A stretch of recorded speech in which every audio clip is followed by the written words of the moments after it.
Mr. Finch is a little bit of an enigma, I would say. His background is shadowy.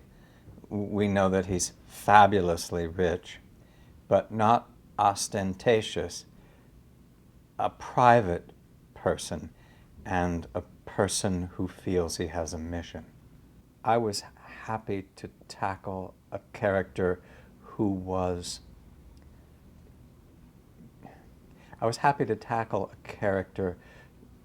who you didn't know everything about at first look. I like that there are layers to him. There's a past that may be a mystery for a while for the viewers, but that my guess is will eventually pay off dramatically. I'm still trying to figure out the ways that Finch is different from Benjamin Linus. There are some core qualities that may be similar, but at least I have the satisfaction of knowing that Finch is altogether a heroic figure. He's a good guy. Well, of course, all I've seen is the pilot script. I think what it will be, or what it can be if we do our work properly, is an exciting and stylish crime prevention show that tells a complete story in every episode and yet has an overarching uber story that will keep people interested over the long haul.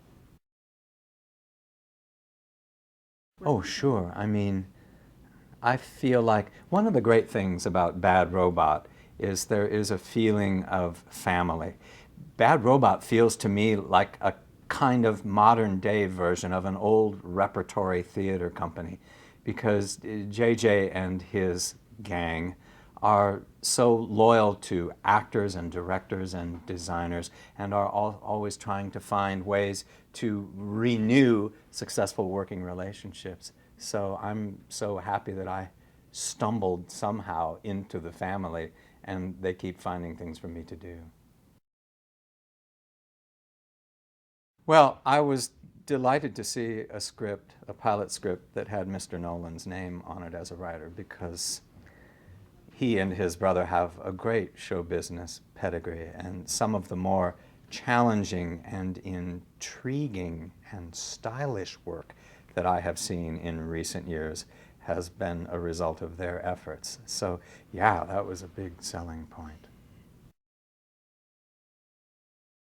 Filming in New York doesn't change anything you do as an actor, but it sure changes the visual and energy context of the show. I mean, there it is in the background. We all have certain associations and expectations when we see those busy streets behind us. And New York has a great neutrality of effect. New York can be lots of different things to lots of different people. And also, within the great city are so many different kinds of places, you know, grand places, desperate places, mean places, places of danger, you know, all of that. So New York is an almost unlimited resource as a backdrop for any kind of drama.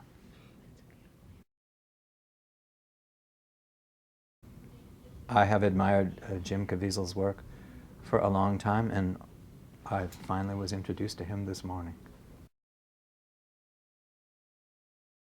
Well, TV has been the bulk of my camera life. I haven't done that many movies. I enjoy the pace and rhythm of TV. I like the way that TV isn't allowed to fuss too much over a given shot or making things so perfect and everything. The faster the better, as far as I'm concerned. There are lots of shows on television about crime and crime solving and crime prevention, but I've never read a script where people came at it from exactly this angle. I think it's a really interesting meeting of a kind of science fiction that really isn't science fiction anymore. It's actually fact now. But I don't think people have thought about how certain technological advances could be applied to the prediction and prevention of bloody crimes. My chief expectation about this series will be stylishness. You get it, you can see it in the stage directions in the pilot. They mean to employ one of the themes of the show visually.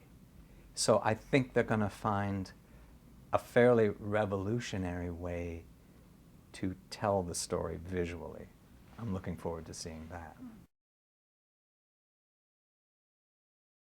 I think there's a more than usual amount of international appeal for this show.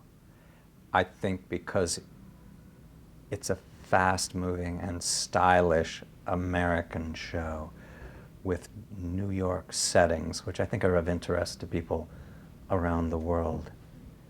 I think there will be interest, and I think because the show is composed of standalone episodes, but they're all linked together in an Uber narrative, I think it works. I think they can have their cake and eat it too.